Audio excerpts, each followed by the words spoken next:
This is a tutorial on how to make all this grody, gross, disgusting Underdark spider terrain. And these are the materials that I use. Just standard Elmer's glue.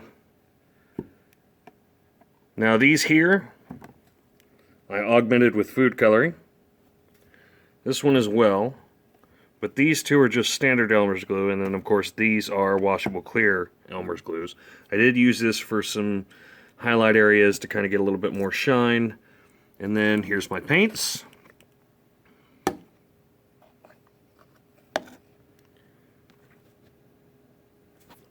And of course the black. Now, I'm kind of a cheap bastard when it comes to paints, so you won't see anything too awful fancy.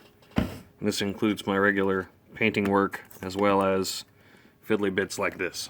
And I also have these mossy rocks I got from Packetans.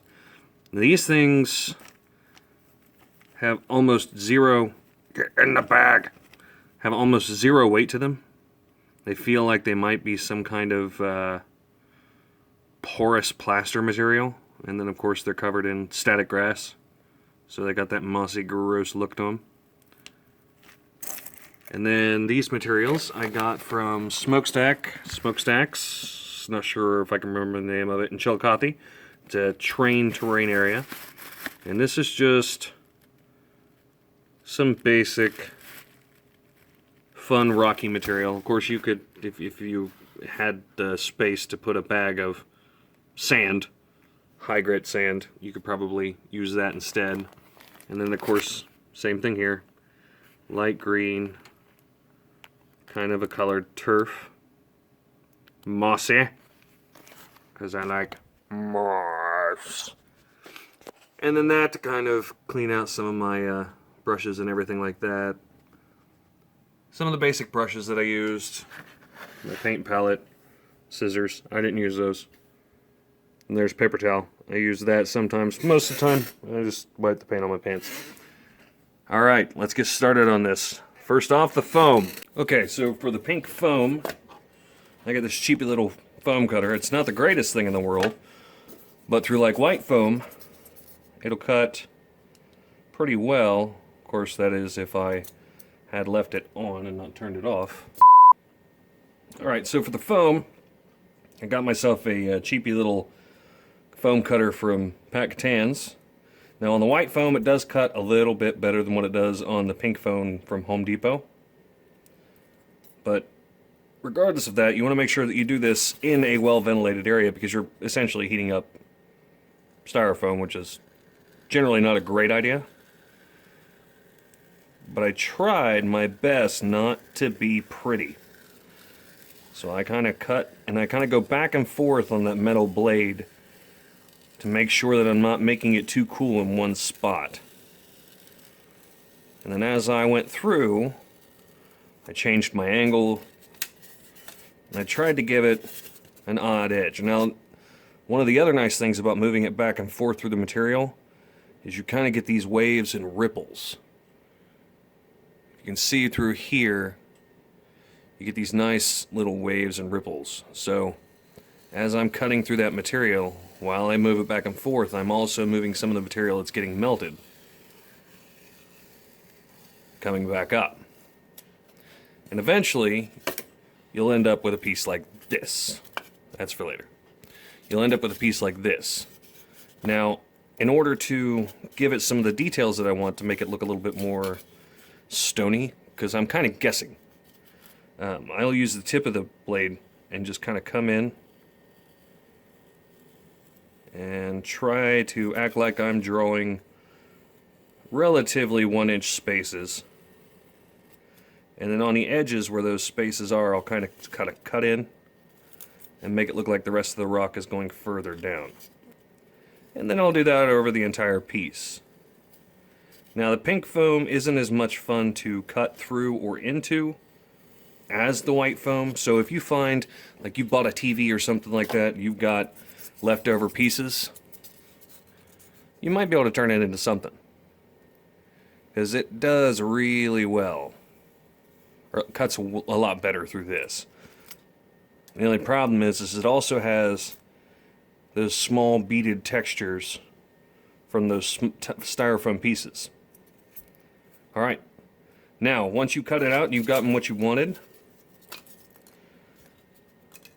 you'll take the piece and you'll go ahead and lay it, cover it almost completely in the purple. And this is going to be your undercoat, because this is going to be a simple paint job on top of this. And I'll give you something like this. Now this is a white piece of styrofoam from a printer. So you can see on the back here, it's nothing awful fancy. But this is a white piece of styrofoam that I've already gone in, and I've done all the line work, and I've chopped all the edges and everything through here. And then these right here, I actually cut out a pink foam and then just glued them down there. And it's just to give the piece a little bit of character, and this hole here is going to eventually be filled with something else. I haven't quite decided what, but I don't want to leave it just as a hole. And then when I get to this point, once this is dried and it's all done and waiting and it's ready, I'll go ahead and move on and start putting the black coat on it. Now with the black coat, I don't want to be too... I don't want to fill in the gaps. I literally want to kind of dry brush, but on the same point, I want to make sure that I make it a good solid black. I don't want to have too much of that purple showing through, like say on this corner here. That's a little bit too much purple, but I can kind of make it work. Now down here along these edges, I'll give it another black coat after I've done the third coat of paint on this. And you can see in here, I haven't quite finished. I want to go ahead and grab my brush, and then I'll show you what I've done paint-wise and how I've done the colors, and then I'll show you a little bit of application. Alright, so now I'm going to go ahead and work on the black here. For the black, I wanted to use an actual wide brush, and this is kind of a brush that I'm going to tear it up. So I'll put some of the paint here so I can refer back to it. This is going to be kind of like my palette for a second. But I don't want my brush too full, and then I'm just going to kind of hit it. And I'm not going to be careful because I do kind of want it to be unique. I don't want it too pretty, I don't want it too perfect. I want some of these pieces to be ugly and bad and horrible. I'll come back up here and get some of that paint, and then I'll go back in, kind of hit it again. But in this section, I don't necessarily want too much of that purple showing through. I just want bits and pieces here and there. And that's going to work out a lot better for me in the long run, I think. But this is all guesswork anyway, so it doesn't really matter. I'm just kind of making it as I go. And whatever I come up with, well, that's what I have. And once I've gotten all that black on there and all that black done and made pretty and all that happy horse jazz, keep moving the camera here, I'll actually move on to my lighter highlight. Now I'm going to go ahead and use the other side of this piece to show you that. I wanted to use a 1-inch little foam brush because I like the flat edge that it gives me. So I'm mixing the light blue violet together along with the bright aqua green. And I'm just kind of, I'm not getting one or equal amounts or more than one, I'm just kind of getting a little bit here and there of each type. And then what I'm going to come in and do is I'm just going to hit these edges. I'm going to be kind of delicate at first, because I don't want too much in some places and I do want some more in other places, but I'll come over it and I'll actually hit it pretty heavy in some places. Because I don't want that perfection. I do want it to kind of have a unique character. So some of these places are going to be hit pretty heavy, and then some of the other ones are going to be really, really, really light.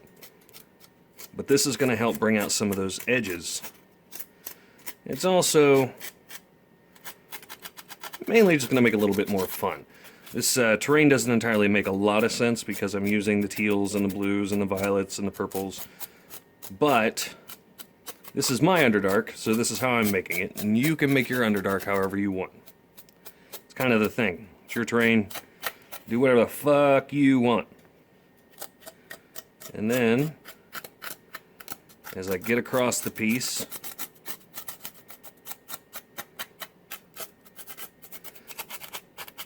it's a little bit more than I wanted. Now I'm going to put something in the circular area here to cover that up. That's not that important. But I do want some of that black to come back. So what I'm going to do is, I'm going to go back to my brush here. Pick up some more of that black paint. I'm going to pull it out of my brush with a little bit of water in it. It'll be a bit thin. And then I'm going to come over top of some of these spots and just get rid of them a bit. Now that white foam, those dots are going to come through. They're going to add texture. You may not want that texture, you may want that texture. I honestly don't care either way. I think the texture kind of gives it a little bit more fun.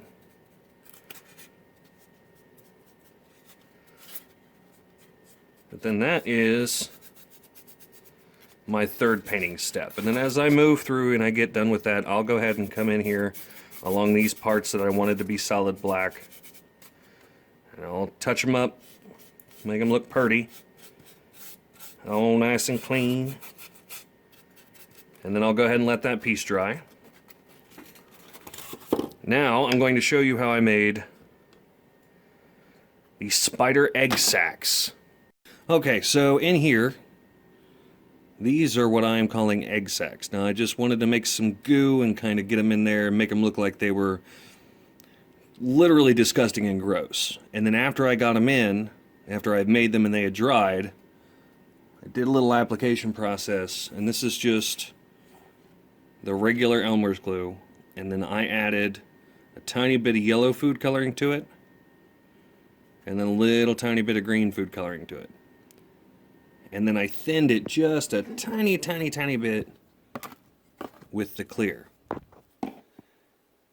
Now, if I can stop moving the camera, we'll be alright. Now what I tried to do on these is I tried to come around the edges and just smear that in. Now this is going to become a little bit clear, a little bit more translucent. I wanted it to be more opaque than this, but it didn't quite work out the way I wanted. Not everything does. But I did want that gooey feeling. And then it'll have a little bit, it'll clear up a lot, but I think the feel is still there. I think that gooey, gross, disgusting feeling is still kind of there. Now, I'm going to show you how to make one of those. And then if you can see on here, I've got some webbing. If it'll focus. There we go. I've got some webbing on here as well. And I'll show you how I made the webbing, because you probably have that webbing in your house right now. Alright, let's move on to the next step. Now, how I made the egg sacs is this white styrofoam material. Now, I just tore off pieces like this. And then I used a backing material, kind of like wax paper. This is just like a non-stick paper on one side, and then the other side is just regular paper. Now I get this because I do a lot of work with vinyl, so this is leftovers. I used this, and I took these little pieces of styrofoam, and I just kind of broke them up, took them apart, made them all these fiddly little bits. And then once I got a bunch of bits broken apart, I didn't want to use bits with a lot of square edges. I wanted to kind of have rounder edges. Then I made myself a nice little circle there. And then I just started adding these in. And I'm just smushing them. Getting them all smooshed together. And once I've got them all smooshed, I'm going to go back over it one more time, just a little bit. And I'm going to put some drops on the top. Now once that's dry, I'll come back in again with this and a brush. And I'll just take, I'm going to use a different tool for now, but I'll just take a brush and then I'll go ahead and smear it over the rest of the styrofoam pieces, because I want to make sure it's got a nice layer covering on it. Plus, the Elmer's glue is going to give it a tiny bit of sheen, so it's going to shine a little bit and it's going to have that liquidy feeling to it, right? Now for the webbing. The webbing is the fun part for me, because I made the webbing out of used dryer sheets. Up in here, take a piece of used dryer sheet, and then you just start kind of separating it out, piece by piece and bit by bit. You don't want to necessarily rip it all the way apart, but you want to get some of those fibers separated. All right, once you've got them all separated out, you can take a piece of your terrain, kind of lay it down. Forgot my brush. I gotta get a brush. Kind of lay it down. Then get yourself. Now I use the clear glue. I'm gonna use the green clear on this one. And I came in, grabbed some of my glue, and then I'm going to just kind of attach the edge fibers. Stop hitting the camera. The edge fibers. Glue them down. And the nice thing about that clear is it's actually going to help those fibers blend in. So some of that's going to disappear into the edges. Plus, if any of it really does show, it'll look pretty grody. Now, on the rest of this, to get that kind of mossy section of the terrain. Now, this is after you've done some of your webbing. This is after you've done your paint and you've got it, you know, the right consistency of what you're looking for, the right tones and highlights. I came in, what I'm going to do here, I came in with the glue and I put some of that moss material, light green, pour some of it out over here.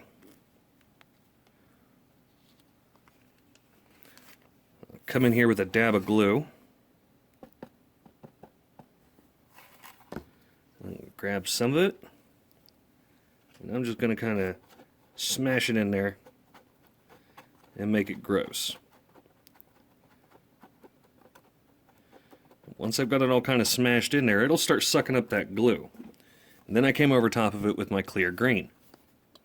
And I got pretty generous because this stuff is going to dry. It's mostly water, so it's going to dry out pretty thin. I came in pretty generous with it. Grab my brush, and I'll kind of fan out the edges a little bit. Some of this I want pretty gross. Some of it I don't necessarily want gross.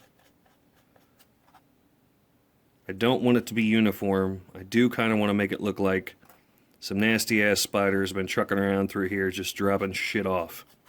Literally shit. Now on this little section here, kind of wanted it to make it look like the liquid had collected over time and it was a little bit more disgusting. So I'm going to come in with the slightly less transparent glue. I get kind of generous in there. I'm going to smear it in. It's going to touch some little bit of here, a little bit of there. I'm not going to be scared to use it. And then to make sure that it fills in on my edges, I'm going to take the brush here, just kind of push it in, and bring it to the edges. And the rest of it I'm just going to let it level out. It'll level itself out. So long as you have it on a level surface. Which, my desk is close enough. And some of it I'm just going to kind of bring up, let it fade so I don't get like a clumpy area. And then if it looks like it's going to go over the edge, just pick some of it up and put it someplace else.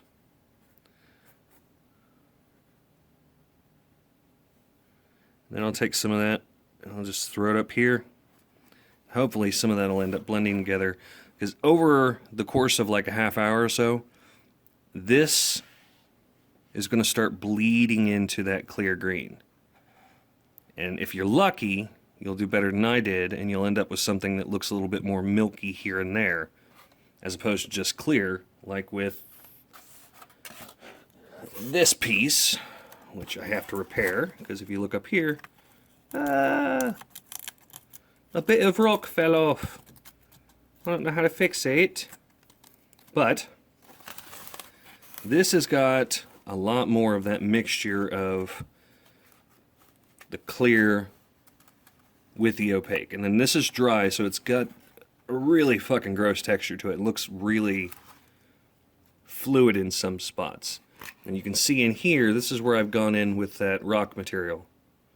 I painted over top of it, and I've done a couple of different little applications to it here and there. And then, of course, later on, I came in with those stones that I showed you from Pat Catan's. And then this is just pink foam pieces all put together and molded to look like something. Now, the something that's specifically supposed to be, that's for the players to decide. I just wanted to make it look gross. And on this one, I'm going to hope I can get a little bit more of that opaque on this corner edge like I showed you on the other one. So I'm going to come in here, be a little bit more generous with it. And then grab my brush. Oh, loose little piece of webbing there. Grab my brush, kind of spread some of it out. Once you're all done, hopefully you'll end up with a piece that you like, that your players will like, and that you'll all have fun playing. And when I was done, I made sure I went back around, touched up areas that I wanted to have solid. You can look in here, you can see some of the fiddly little extra bits that I did. But I didn't go too detailed on this. I didn't spend a whole lot of extra time. All of these pieces, all together, probably took me a combined 6 or 7 hours. But it was a lot of guesswork. So I've come into pieces and I've done extra things here and there. I've changed my mind on some of the sections. And I'll probably change my mind on a couple of these as well. Well, that's been the Underdark terrain. My name's Jason, playing it all wrong. And remember, if she doesn't find you handy, hopefully she finds you nerdy. Stop touching yourself. They're playing it all wrong podcast. How's the